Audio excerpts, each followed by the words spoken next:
Au niveau de la santé, qui est évidemment un autre droit fondamental, nous sommes pour 100% remboursement sécu. Ça veut dire quoi? Ça veut dire que nous rapatrions toutes les complémentaires dans la sécurité sociale. Toutes les complémentaires. Nous ne licencions personne parce qu'il y aura besoin de nous.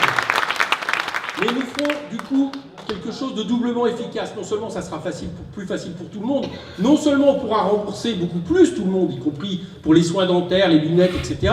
Mais en plus, figurez-vous, ça sera rentable.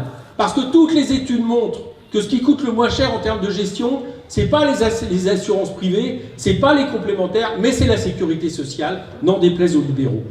Donc nous avons la politique, et ça veut dire aussi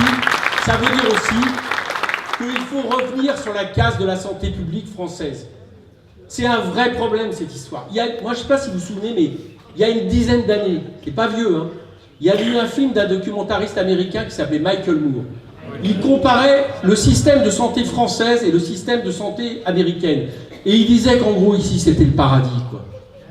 Et en 10 ans, entre Sarkozy et Hollande, ils ont réussi, non pas à le casser complètement, parce qu'il y a un tel dévouement, une telle compétence, une telle efficacité du personnel de santé, qu'on sait très souvent que si ça tient encore dans les hôpitaux, c'est dû à ça. Mais par contre, au niveau conditions de travail, conditions matérielles, c'est une catastrophe. Donc, c'est terminé. La santé, ça ne peut pas être la rentabilité financière.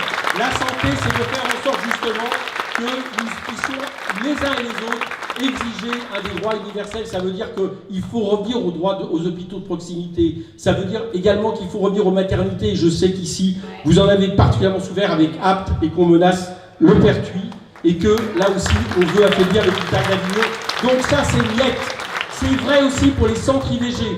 Et je dis aussi en passant que nous sommes pour constitutionnaliser le droit à l'IVG, comme tous les droits à disposer de notre corps, donc y compris au droit du suicide assisté dans la 6e République.